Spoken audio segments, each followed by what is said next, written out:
এজন্য দোস্ত, যে যাই করছো করো বাবা, অসুবিধা নাই, কোনো সমস্যা নেই। 8টা 9টাই বাজবে, 9টা 10টা বাইজা যাবে। একদিন তুমি আমি সব এই পৃথিবীর অনেক হাসি কান্না, অনেক প্ল্যান প্রোগ্রাম পরিকল্পনা, অনেক স্বপ্ন, অনেক ইচ্ছা আকাঙ্ক্ষা, এগুলাকে দুনিয়াতে রেখেই তুমি আমি আস্তে আস্তে ধীরে ধীরে সময়ের ব্যবধানে কবরে চলে যাও, কবরে চলে যাব। আমার মৃত্যু কিংবা আপনার মৃত্যু, কারো মৃত্যুতেই, নেককার মৃত্যু কিংবা নাফরমান মৃত্যু, কারো মৃত্যুতেই সূর্য চন্দ্রের গতি থামে না।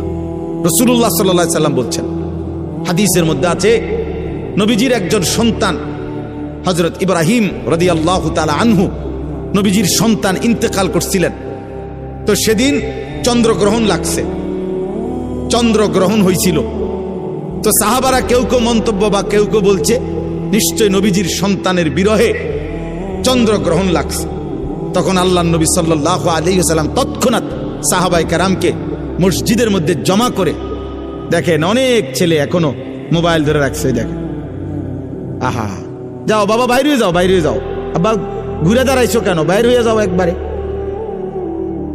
বের হয়ে গেলেই হলো, অসুবিধা কি? এখানে ভোটের কোনো বিষয় নাই। জি, অতএব বলতেছে রাসূলুল্লাহ সাল্লাল্লাহু আলাইহি ওয়াসাল্লাম তখন সাহাবায়ে কেরামকে মসজিদে নববীতে ডাকছে, ডাইকা নবীজি খুতবা দিয়া বলছে যে আল্লাহর কসম সাহাবারা শুনো, নিশ্চয়ই কারো মৃত্যুতে সূর্যগ্রহণ কিংবা চন্দ্রগ্রহণ হয় না, হয় না, বরং সেটা আল্লাহ তাআলার কুদরতি নিজাম, আল্লাহ তাআলার কুদরতি নিজাম। সবকিছু আল্লাহ তাআলা তার ধারাবাহিক নিজামে আল্লাহ তাআলাই চালাচ্ছে। এজন্য আজকে আমার প্রথম কথা এটা যে কবরবাসীদের মাগফিরাত কামনায় মাহফিল। ধরে নেন কবরবাসীদের কথা মনে পড়েন, ওনাদেরও অনেক স্বপ্ন আকাঙ্ক্ষা পরিকল্পনা ছিল। ব্যস্ততম এই দুনিয়ায় ওনারাও, আমার আব্বারে আমি যতদিন বুঝছিল, আমার আব্বারে আমি যতদিন দেখছি, আমার আব্বা ফজরের নামাজের পর থেকে রাত 10টা পর্যন্ত আব্বাকে দেখতাম।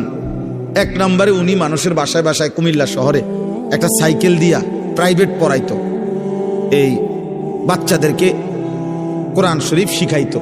আমার আব্বা আলেম ছিলেন, 5 ওয়াক্ত নামাজ মসজিদে ইমামতি করতেন, আর একটা প্রাইমারি স্কুলে মাস্টারি করতেন। এই 3টা কাজ ছিল আব্বার মূল, মসজিদের 5 ওয়াক্তের ইমাম, আর প্রাইমারি স্কুলের মাস্টারি করতেন, আর মানুষের বাসায় বাসায় প্রাইভেট পড়াইতো তখনকার সময়। তো আমার মনে আছে আব্বার এই সারাটা বছর দেখতাম কথা একটাই বেশি কইতো, আব্বা সময় নাই, আমার সময় নাই, যে এটা কইতাম মায় কইতো সময় নাই, সময় নাই, সবকিছুই তাড়াহুড়া, সময় নাই বাবা। ডাক্তার দেখাইতে গেছে, ডাক্তার সাহেবের কাছে আগেই দেখা করেন, ডাক্তার সাহেব আমার সময়, আমার নামাজ, আমার জামাতের টাইম হয়ে গেছে, আমার জামাতের টাইম হয়ে গেছে। এই যার হাতে 1 মিনিট সময় নাই, ব্যস্ততম মানুষটা, সেই 2015 সালের আগস্ট মাসে তিনি কবরে চলে গেছেন। আব্বা আজ তো পৃথিবীতে সময় আছে, আমার আব্বা তো নাই, আমার বাবা তো নাই। এজন্য দোস্ত, তোমারে আমারে রাইখা কবরে দিয়া সময় তার সময়ের গতিতেই চলবে, সময় তার সময়ের গতিতেই চলবে। আবার আমাদের সামনে মহান আল্লাহ পাক রব্বুল আলামিন মাহে রমজান আবারও আমাদের সামনে এনে দিয়েছেন, আবারও সামনে নিয়ে আসছেন। আল্লাহ যেন বলে, বান্দা ঘুরে ঘুরে বিভিন্ন আঙ্গিকে আমি চেয়েছি, বান্দা মূল টার্গেট আমার, কখনো শবে বরাত দিলাম, কখনো রমজান দিলাম, শবে কদর দিলাম, এতেকাফ করতে বললাম, মুহররমে আশুরা দিলাম, জিলহজ মাসের নফল রোজা রাখার সময়গুলো দিলাম। এরপরে সারা বছর আমি আল্লাহ তাআলা প্রতিদিন শেষ রাত্রে আমি আল্লাহ তাআলা বান্দা তোমাকে ডাকলাম, প্রত্যেক শেষ রাতে আমি গুনাহ মাফ করার জন্য আমি ডাকি, শবে বরাতে গুনাহ মাফ করার জন্য আমি ডাকি, জুমার রাত্রে আমি গুনাহ মাফ করার জন্য আমি ডাকি, মুহররমে আশুরাকে কেন্দ্র করে গুনাহ মাফ করার জন্য আমি আল্লাহ ডাকি, রমজানের প্রতি সেকেন্ড ওয়ালিল্লাহি উতাকাউ মিনান নার, আল্লাহর জন্য আল্লাহ তাআলা প্রত্যেক রাত্রিতে কোটি কোটি বান্দার গুনাহ মাফ করে। আল্লাহ বলেন, এভাবে বারবার চেষ্টা করেছি বান্দা, কখনো রাত দিয়েছি, কখনো দিন দিছি, কখনো মাস দিয়েছি, কখনো 10 দিন দিছি, ওয়ালায়ালিন আশর, কখনো সপ্তাহ দিয়েছি, কখনো ঘন্টা দিয়েছি, কখনো স্থান দিয়েছি কাবা, কখনো দিয়েছি আরাফা, কখনো দিয়েছি মিনা, কখনো দিয়েছি মদিনার রওজা। চারিদিক দিয়ে তোমারে চেষ্টা করছি জাহান্নাম থেকে বাঁচাইতে, জান্নাত দিতে, কিন্তু তুমি নাফরমান, কোনোভাবেই আমি আল্লাহরে পাত্তা দিলাম না। তোমার নারী দেখা শেষ হইল না, তোমার সুদে শেষ হয় না, কিস্তি শেষ হয় না, তোমার দোকানদারি শেষ হয় না, তোমার সংসারের চাহিদাই শেষ হয় না, তোমার লজ্জাস্থানের চাহিদাই শেষ হয় না, তোমার অসভ্যতার নোংরামি শেষ হয় না। হায় নাফরমান, একদিন শেষ হবে, সেদিন যেদিন তোর মুখের উপরে কবরের মাটি ফেলবে। দুনিয়া তোকে একদিন মাটি মারবে, মাটি। তোর নাতি তোকে একদিন মাটি মারবে, কবরের মাটি ছুড়বে। আল্লাহ নবী সাল্লাল্লাহু আলাইহি সাল্লাম বলছেন, লা ইয়ামলা আফাহু ইল্লা তুরাব। আল্লাহ তাআলা বলছে, দুনিয়া লুভির মুখ পূর্ণ হবে না কোনোদিন মাটি ছাড়া, মাটি। ওর মুখে মাটি মারবা, কবরের মাটি, কবরের মাটি। এই জন্য একটা ছেলে, একটা বাবা, একজন মা, একজন বোন, প্রত্যেকেই এই চূড়ান্ত টাইমার আর মাত্র অল্প কয়েকটা দিন। সারা পৃথিবীর মোমেনের ইন্তেজার মাহে রমজান। এই মুহূর্তে যাদের আখিরাত দরকার, শুধু ভাত খাবে আর পেশাব করবে, পায়খানা করবে, আর ঘুম যাবে, ঘুমের তুইটা আবার লাফাবে। এইটা কোনো মানুষের বাচ্চা বলে না। এটা মানুষের বাচ্চা হলেও তার শিক্ষা আছে, দীক্ষা আছে, আদব আছে, আখলাক আছে, চাল চলন শেখানোর বিষয় আছে, সবকিছু ভিন্নতা। ওয়ালাকাদ কাররামনা বানি আদম। আল্লাহ তাআলা বলেন, আমি আদম সন্তানকে আমার সমস্ত সৃষ্টির উপরে সম্মানিত করেছি। ওদের সকল সৃষ্টির চাইতে ভিন্ন। মানুষকে গরু ছাগলের মতো না, বরং মানুষ ভিন্নতা আছে। তাকে আল্লাহ তাআলা সবকিছু শিখাইছেন। এজন্য নবী সাল্লাল্লাহু আলাইহি ওয়াসাল্লাম পেশাব, পায়খানা, ওযু, গোসল, আহার, নিদ্রা, হাঁটা চলা, খাদ্য খাবার, 24 ঘন্টা যা কিছু জীবনের একটা নিঃশ্বাস কেমনে ফেলবে, আল্লাহ নবী সাল্লাল্লাহু আলাইহি ওয়াসাল্লাম তাও উম্মতকে শিখাইছে। কারণ মানুষ শিখতে হয় কারো হাতে, মানুষ গড়তে হয়, নিজেকে সাজাইতে হয়, কারো তত্ত্বাবধানে নিজেকে গড়ে তুলতে হয়। এই জন্য আমি সব সময় বলি, অনেক ছেলে পেলে আছে, অনেক রসিকতা করে, দুষ্টামি করে অনেক মজা পায়। মনে করেন কোনো একজন বয়স্ক লোক, কোনো একজন আলেম, বা কোনো একজন দাড়ি টুপিওয়ালা মানুষ, অথবা কোনো একজন মা বোন পর্দানশী, তারে একটা বিদ্রুপ করতে পারলে হে খুশি, যে দেখছত কইছি। হ্যাঁ, হে মনে করছে আমি একটা বিরাট কাজ করছি, চালাকি করছি, একটা বুদ্ধিমানের কাজ করছি। বেটা আহম্মক, বরঞ্চ খবর নিলে বুঝবা যে তোমার উপরে আল্লাহর লানত। এই কারণে তুমি আল্লাহর থেকে বিমুখ, তোমার উপরে অভিশাপ মূলত। এই জন্য তোমার হালাত, এই জন্য তোমার হালাত। তোমার 365 দিনে, এক বছরে এমন একজন কেউ জোটে নাই যে তোমারে একবার মনে করাই দিবে যে কিরে আব্বা ফজরের নামাজ পড়তি না। এই কথাটুকু বলবে, তোমার এটা দুর্ভাগ্য। এমন একজন মানুষ জোটে নাই তোমার কপালে। তোমার 24 ঘন্টা পার হইয়া এখন তোমার ঘুমের টাইম, রাত 12টা, তোমারে কেউ একজন মানুষ তোমার কপালে জোটে নাই যে তোমাকে জিজ্ঞেস করবে যে বাবা আজকে সারাদিনে 5 ওয়াক্ত নামাজ পড়ছো কিনা। এই কথাটা জিজ্ঞাবার মতো একজন মানুষ তার কপালে নাই। এর চাইতে বড় লানত তার কপালে আর কি, এর চাইতে বড় অভিশাপ কি আর। খায় দায়, ঘুম যায়, আবার উঠে পেশাব পায়খানা করে, জন্তু জানোয়ারের মতো। জানোয়ার খায় দায়, ঘুমায়, পেশাব পায়খানা করে, আবার উঠে। এক হাইওয়ান, এক জানোয়ার, এক পশু, যে পশুর আল্লাহ নাই, সেজদা নাই, আখেরাত নাই, হালাল হারামের কোনো পার্থক্য নেই। এই তো জন্তু জানোয়ারের আখলাক। এই জন্য খুব চালাক মনে করো না নিজের, খুব উল্লাস ফুর্তি করো না। বললাম অনেক ছেলে, আমি প্রায় এটা ভাবি, অনেক ছেলে আছে মনে করে খুব বুদ্ধিমান। আরে বুদ্ধিমান না বেটা, তোর বদনসিব বেটা, তোর বদনসিব বেটা, দুর্ভাগ্য বেটা। আলহামদুলিল্লাহ আমি আমার পুরা ছাত্র জীবন এবং আমার কর্মজীবনেও আল্লাহ আমার এমন মা জুটাইছে। আমার মা প্রতিদিন ফজরের নামাজের জন্য যতক্ষণ ঘুম থেকে না উঠছি, মা ঘন্টা ফিটাইয়া, স্কুলের ঘন্টা টুং টুং করে বাজায়, যে ঘন্টা দিয়া বাইরে বাইরে দরজার সামনে আমগরে উঠাইছে। মা আমগরে উঠাইছে আলহামদুলিল্লাহ।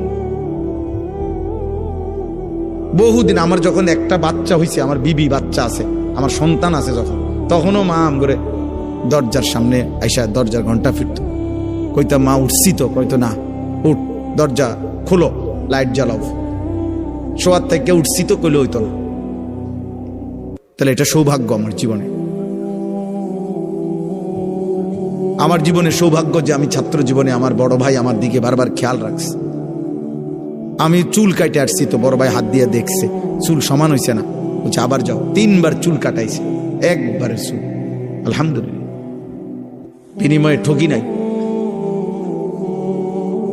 এই জন্য সবাই মিলে এটা ভাবা দরকার। ছেলেরা কারো জন্য কেউ আটকায় না। আমি আবারও বললাম, তুমি নষ্ট হইতে হইতে ফচ্চা যদি গন্ধ ছোঁড়ে, নারী দেখতে দেখতে, উলঙ্গ ছবি দেখতে দেখতে, অশ্লীল দৃশ্য দেখতে দেখতে, বেহায়াপনা, অসভ্যতা, মদ, জুয়া, বন্ধুদের অসৎ আড্ডা, নোংরা কথাবার্তা কইতে কইতে ফচ্চাও যদি যাও, গন্ধও যদি ছোটে, তোমার এটাই না ধরার মতো টাইম মানুষের হাতে নাই। মানুষ খুব ব্যস্ত, প্রচন্ড ব্যস্ত মানুষ, সবাই ব্যস্ত। যে যে লাইনে গুনার কাজ যারা করছে তারাও খুব ব্যস্ত, নেকের কাজ যারা করতেছে আলহামদুলিল্লাহ এখন তারাও খুব ব্যস্ত। ওই যে আমি মৌলানা সাহেবকে বললাম যে ভাই আমি, আপনি, উনি মহব্বত করেই বলতে চাইতেছে, তা আমি বললাম না ভাই আমি, আপনি আমার এতক্ষণ লাগাই আমার নাম করবেন, আমার এই টাইম দেওয়া নাই। তাহলে বুঝানোর উদ্দেশ্য হলো কারো হাতেই টাইম নেই, কারো হাতে সময় নেই, বুঝলেন না? আমি পদে পদে দেখছি বিজিবি, আর্মি, ক্যান্টনমেন্ট থেকে। তো আমি বাসার থেকেও আমার হাসতেছে, বুঝি আজকে সে ওয়াজে যায়। আমি বললাম ওয়াজ না যাইতে আছি, যে দুজনে আটকে যা মুজে এনে না এলাম বাসা, খালাস, অসুবিধা কি? আল্লাহর কথা বলার চেষ্টা করব, না হইলে আয়ে পড়ুন। তো আর আমি কোনো ফুঁজি ঘাটাইছি না যে এনে আমার বিরাট মাল লস হয়ে যাবে, বুঝছেন না? গতকালকে রাত্রে টাঙ্গাইল থেকে আসছি, তখন জায়গায় জায়গায় আর্মি গাড়ি চেক করছে, ব্যাগ চেক করছে, সব চেক করছে, আবার সালামও দিচ্ছে, দোয়াও চাইছে, চেকও করছে। ঠিক আছে ভাই, ঠিক আছে। এজন্য বললাম আব্বা, মানুষ প্রচন্ড ব্যস্ত, প্রচন্ড ব্যস্ত। মানুষের মধ্যে এখন দুনিয়া, মানুষের উপার্জনের চাহিদা বেড়ে গেছে, কর্মের বিভিন্ন সুযোগ বেড়ে গেছে এবং টাকা পয়সার প্রয়োজনও বেড়ে গেছে। আমি প্রায় বলি, আগে এক বাড়ির মানুষ ছিল 20 জন, টয়লেট বাড়ির ওই কোনাত একটা দিয়ে সাজতো, বেড সবাই। অহন 6 রুম, 6টাই বাথরুম। হ্যাঁ, অ্যাটাচড বাথরুম না? তাহলে এখন এই বেচারার 6টা বাথরুমের 4টা বাথরুম যদি করতে হয় তার বিল্ডিংটার ভিতরে, তাহলে কি পরিমাণ স্যানিটারি মালামাল দরকার, তাহলে অনেক টাকা দরকার। অর্থাৎ যেখানে একটা ঘরের চাহিদা 5 লাখ টাকায় পূরণ হইতো, কথার কথা, সেটা এখন 20 লাখ টাকায় পূরণ হয় না। তাহলে মানুষের এই 15 লাখ টাকার যে ঘাটতি, কমতি, এটা উপার্জনের জন্য তাকে আরো ব্যস্ত, বেশি পরিশ্রম করতে হচ্ছে। হালাল হারাম তো পরে, মানে মেহনত করতেছে সবাই, টাকা দরকার আরো। দুনিয়া স্বাভাবিক চলতে হইলে আরো দরকার, আরো দরকার। আমি বুঝানোর জন্য বলছি। চেহারা দেখো, তোমরা একটা ছেলে দেখো, একজন ছেলে দেখো, মুসলমানের সন্তানের চেহারা এমন হওয়ার কথা। আব্বা, আল্লাহ কোথায়? নামাজ কোথায়? সেজদা কোথায়? কেউ জিতলেই কি হবে, কেউ হারলেই কি হবে? হ্যাঁ, যেই জিতুক তার হাতেই তো আমাদের ভাগ্যের পরিবর্তন হয়ে যাবে, ঠিক না? কথা বলে না? হ্যাঁ, আমাদের ভাগ্যের পরিবর্তন হবে না, আমাদের অবস্থার পরিবর্তন হবে। তো আমাদের অবস্থার পরিবর্তন কার হাতে? আল্লাহর হাতে। ইউকাল্লিবুল্লাহুল লাইলা ওয়ান নাহার, রাত্র এবং দিন পরিবর্তন করেন আল্লাহ। আল্লাহ ওয়া মিন কুল্লি শাইইন খালাকনা যাওজাইনি লাআল্লাকুম তাযাক্কারুন ওয়াস সামাআ বানাইনাহা বিআইদিন ওয়া ইন্না লামুসিউন। আল্লাহ বলেন আসমান আমি বিছিয়েছি, জমিন আমি বিছাইছি, সব কিছু জোড়ায় জোড়ায় আমি করেছি। জমিন থেকে ফসল আমি উৎপন্ন করছি, আসমান থেকে বৃষ্টি আমি নামাচ্ছি, প্রতিদিন ভোর আমি আনি, প্রতিদিন সন্ধ্যা আমি আনি, প্রতিটা রাত আমি ভোর বানাই, প্রতিটা দিন আমি আল্লাহ রাত্রি বানাই। পায়ের নিচের জমিন আমি বিছাইছি, মাথার উপরে এই আসমান আমি স্থাপন করেছি, সব আমি করেছি এবং আমিই করছি, আমি করব, আমি করব। সাখখারা লাকুম মা ফিস সামাওয়াতি ওয়াল আরদ, আসমান ও জমিনের সব আমি আল্লাহ তোমাদের অধীনস্থ করেছি, আমি করেছি। ওয়া যাল্লালনাহা লাহুম, আল্লাহ তাআলা বলেন চতুষ্পদ জন্তুগুলোকে আমি তোমাদের অধীনস্থ করেছি, আমি করেছি। ওয়াল খাইলা ওয়াল বিগালা ওয়াল হামিরা লিতারকাবুহা ওয়া জিনা, ঘোড়া গাধা খচ্চর এগুলোকে যানবাহন হিসাবে আমি আল্লাহ তাআলা তোমাদেরকে চড়তে দিয়েছি। ঘোড়ার পিঠে চড়তে পারো, বাঘের পিঠে চড়তে পারো না কেন? আল্লাহ বলেন এটা আমার কুদরত, আমার ফয়সালা, আমার ফয়সালা। আমাদের প্রত্যেকের উচিত, আমার কাছে একটা কিতাব আছে ছোট্ট, ওই কিতাবের মধ্যে লিখছেন আরবের একজন বিখ্যাত লেখক, তিনি বলছেন যে হে আল্লাহর বান্দা, দুইটা জিনিস এক মুহূর্তের জন্য ভুলো না। এক হলো আল্লাহ, দুই হলো আল আখিরা। এই কথা দুটা কোনোদিনও ভুলো না। এক হলো আমার একজন আল্লাহ আছে, দুই আমাকে আখিরাতে যেতে হবে। তিনি বলছেন ইসনান লা তানসাহুমা আবাদান, দুইটা জিনিস তিনি নসিহত করেছেন যে হে আল্লাহর বান্দা, এক মুহূর্তের জন্য ভুলো না।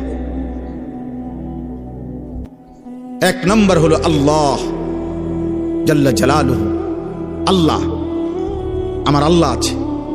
আমি হাসি কিংবা কাঁদি, আমি যাই করি, আমি অহংকার করি আর আনুগত্য করি, বড়াই করি আর গর্ব করি, সেজদা দেই আর নাফরমানি করি, আমার আল্লাহ আছে, আমার আল্লাহ আছে। আর আল আখিরা, আমাকে আখিরাতে যেতে হবে, আখিরাতে যেতে হবে। এজন্য কোরআনুল কারীমে উনি একটা সুন্দর উদাহরণ দিছে। ওই একজন ব্যক্তি একটি কওমের, সূরা ইয়াসিনের একটা উদাহরণ দিছে ঘটনার। একজন ব্যক্তি একজন কাটতো, কাঠুরিয়া, হাবিবে নাজ্জার। তো তিনি একটি জাতির সকলেই ছিল বেঈমান, কিন্তু এই একটা মানুষ শুধু ইমানদার ছিল। তিনজন নবীর দাওয়াতে, রাসূলের দাওয়াতে ওই লোকটি ঈমান এনেছিল। মহল্লার সবচেয়ে দূরে দুর্বল একটা ঘরে থাকতো। তো যখন মহল্লার কাফের বেঈমানরা আল্লাহর রাসূলকে, পূর্ববর্তী জামানার আমাদের নবীর আগের, ঘেরাও দিয়া ধরছে, তখন ওনাদেরকে উদ্ধার করার জন্য ওই একজন ইমানদার ওনাদের সাহায্যার্থে আসছে। তখন কওমের লোকেরা বলছে আমরা সবাই একদিকে, তুমি কেন ভিন্ন দিকে একজন? তখন তিনি একটা কথা শুধু বলছে, দুইটা উত্তর দিছে কওমের সামনে, দুইটা যুক্তি দেখাইছে। এক হলো ওয়ামা লিয়া লা আ'বুদুল্লাযী ফাতারানি, আমি কেন সেই মালিকের গোলামি করব না যিনি আমাকে সৃষ্টি করেছেন? আরে বেটা, এটা তো সাধারণ কমন সেন্স। যিনি আমাকে সৃষ্টি করেছেন তিনি বললেন, হে জাতি তোমরা কি বলছো? তোমাদের দেখা দেখি আমি আল্লাহর নাফরমানি করব কেন? তিনি আমাকে সৃষ্টি করেছেন, আমি তার ইবাদত করব না কেন? আর কি ওয়া ইলাইহি তুরজাউন। দ্বিতীয় হলো আমি তো এটাও জানি আমাকে তো তার কাছেই ফিরতে হবে আখিরাতে। তাহলে আমি আল্লাহকে ভুলবো কেমনে? তিনি না আমাকে সৃষ্টি করেছেন। আমি আখিরাতকে ভুলবো কেমনে? আমাকে না সেখানে যেতে হবে। কি চমৎকার উদাহরণ দেখ শুনি। ওই ছোট্ট একটা বই আছে না, ইলা শাবাব গাড়িত, এই বইটা আছে। হ্যাঁ, এই জন্য দোস্ত, যে যাই করছো করো বাবা, অসুবিধা নাই।